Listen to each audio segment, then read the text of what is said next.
ibunya mandul. Saya juga nggak tahu bagaimana Atika bisa hamil. Bayinya sehat kok, Bu. Tapi ibu harus hati-hati. Preeklamsia, darah tinggi ibu bisa menghambat pasokan oksigen ke plasenta. Jika tidak ditangani dengan baik dan benar, bukan cuma janin ibu saja yang berbahaya, tapi nyawa ibu juga terancam.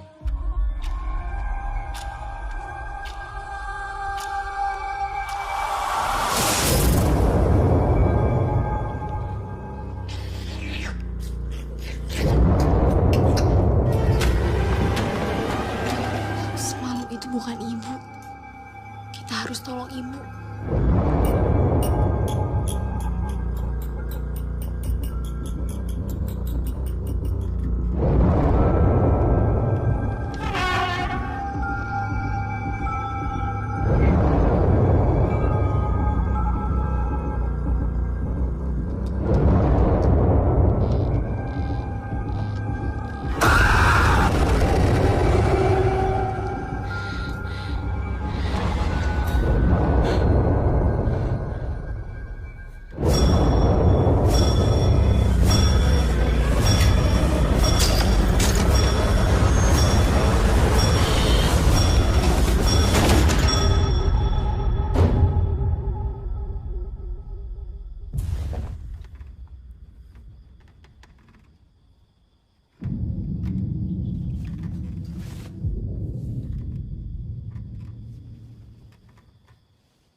Kita menentukan cast itu cukup lumayan lama ya, dan akhirnya yang terpenting itu kita menentukan sebenarnya tadinya ibu yang akan sepanjang film ini adalah hamil. Nah, sedangkan untuk membuat karakter, contohnya karakter Amelia ini, karena Amelia ini kan sebenarnya kan dibilang usianya lebih tua juga nggak tua sekali, dibilang muda juga nggak. Nah, middle usia. Siapa orang pemeran artis Indonesia yang di usia-usia segini? Sepertinya agak sulit sih sebenarnya. Beberapa kita menentukan pilihan, akhirnya kita jatuh kepada Napa. Napa ini kan bisa dikatakan artis senior ya, karena dia mulai debutnya juga udah lumayan lama dan masyarakat juga udah tahu. Napa itu juga kita juga nggak gampang karena terkait dengan schedule dan sebagainya. Tapi beruntunglah setelah kita sodorin naskah Iblis dalam Kandungan, kayaknya Napa sangat tertarik dengan karakter yang diperankan ini gitu. Saya berperan sebagai Amelia di sini. Saya mempunyai 2 orang anak angkat yang diperankan oleh Denira dan Adiat. Mereka sebagai Vito dan Alani. Dan suami saya di sini Ali Syakib. Kalau bercerita tentang sosok dari Amelia ini, dia adalah seorang ibu yang sudah lama mendambakan mempunyai keturunan sendiri.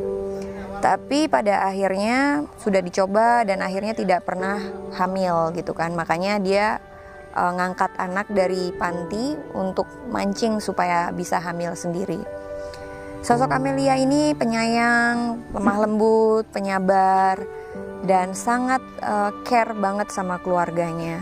Gue di film Iblis dalam Kandungan ini berperan sebagai Ferdi, dan karakter Ferdi ini orangnya pekerja keras. Dia selalu mencari usaha atau jalan agar keluarganya itu bisa hidup senang. Cara membangun chemistry dengan pemain yang lain sebenarnya sih alhamdulillah gue tipe kalau orang yang tidak terlalu susah ya membangun chemistry gitu, karena gue berbaur sama siapa aja, dan alhamdulillah pemain-pemain di sini orangnya asik-asik juga, bisa diajak ngobrol, bisa diajak sharing, jadi tidak satu masalah sih membangun chemistry. Aku banyak tektoknya itu sama ibu, sama Vito dan ayah. Caranya itu kan waktu itu kita sempat reading. Kita reading itu selama 2 mingguan. Selama 2 mingguan, terus udah gitu kita pertama kali ketemu sama Kanava. Terus kita udah ngobrol-ngobrol, udah nyambung gitu kan. Kita udah banyak ngobrol. Terus akhirnya ketemu sama Ade, sama Vito, kita ngobrol lagi. Terus kalau misalkan sama Vito mungkin karena masih kecil, jadi aku ajakinnya main games, terus kayak bercanda-bercandain dia gitu. Kalau sama ayah lebih banyak bercanda, jadi nggak sulit sih untuk munculin chemistry sama ayah, sama ibu, sama Vito. Soalnya emang seru banget gitu. Kita emang selalu bercanda mulu dan nggak ada beban juga untuk munculin chemistry karena emang nggak susah gitu. Kayak emang udah nyatu aja, udah nyambung obrolannya. Kesulitannya nggak ada ya. Paling kalau dibilang sulit karena semua film atau semua skenario ada adegan-adegan tertentu yang memang harus menguras energi, terus menguras acting. Mungkin kayak adegan-adegan kesurupan atau adegan-adegan yang harus makan di meja dengan makanan yang mentah-mentah.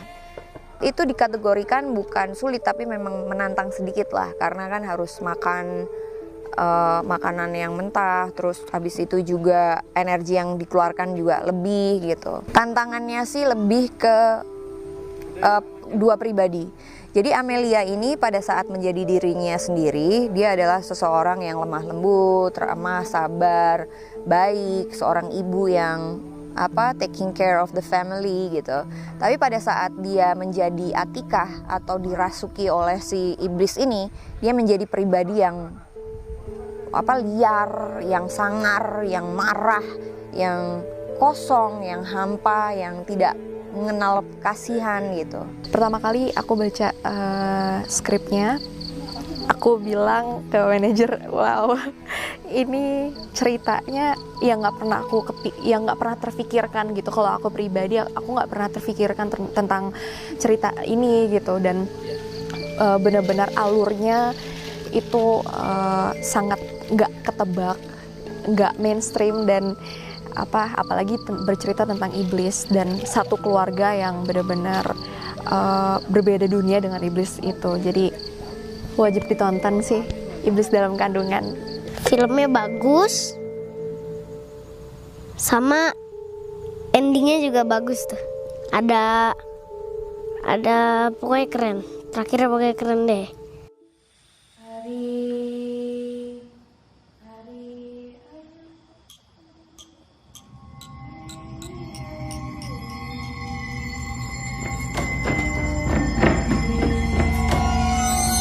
Pemilihan lokasi yang Anda lihat di belakang ini, kalian lihat di belakang ini, cukup lama mencarinya karena saya pengen banget ketika mencari lokasi, saya ingin lokasi yang fresh, yang baru, yang belum pernah dipakai oleh siapapun. Sehingga kita harus menempuh jarak yang lumayan lama, jauh dari keramaian untuk mendapatkan lokasi ini, lokasi yang seperti di belakang. Lalu kemudian kesulitannya satu pada saat di lapangan ya cuaca ya, itu faktor alam. Bagaimanapun sehebat apapun rencana kita, sedahsyat apapun kita, tapi ketika udah hujan ya semua berantakan. Itu sih yang paling besar adalah masalah di cuaca sih buat saya, karena semua sudah set segala macam, tapi ketika hujan itu semua jadi berantakan, sehingga banyak sekali hal-hal yang saya harus akalin tanpa mengubah struktur dari ceritanya. Penyusunan kru juga cukup cepat sebenarnya untuk kali ini, tidak seperti film-film sebelumnya yang mempunyai persiapan agak panjang. Prosesnya cukup cepat karena kita memilih kru-kru yang sudah punya, maksudnya sudah biasa mengerjakan film-film yang dengan genre ini, yaitu genre horor. Jadi pilihannya pun sudah tertuju ke orang-orang yang sudah menurut kita adalah berpengalaman untuk membuat atau memproduksi film ini. Jadi prosesnya sih tidak terlalu susah karena kita sudah langsung pilih orang-orang yang mempunyai kompetensi di bidang pembuatan film horor ini. Kendala cuaca yang kita tidak bisa hindari karena kebetulan sekarang musim hujan, Jadi ya kita harus ngalah pada saat hujan. Saya rasa itu aja. Kalau kendala-kendala lain secara teknis masih dalam batas wajar. Tim riset yang melakukan RIKI mengunjungi beberapa lokasi, sehingga ketika kita ditawarkan oleh lokasi ini, kita langsung suka dan kita tetapkan ini sebagai lokasi utama pembuatan film horor kali ini. Ada sih beberapa lokasi yang lain, tapi menurut kita berdasarkan skenario dan ketepatan lokasi dengan skenario ini yang kita pilih. Semoga ini match banget dengan film kita.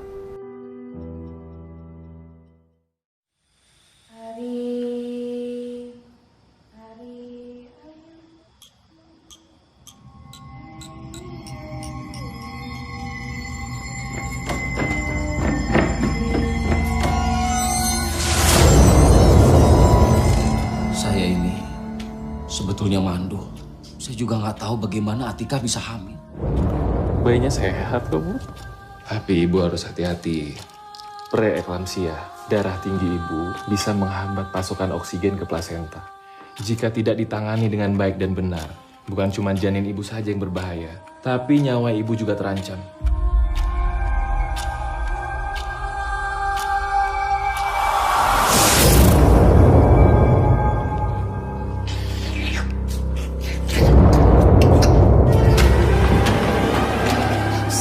Bukan ibu. Kita harus tolong ibu.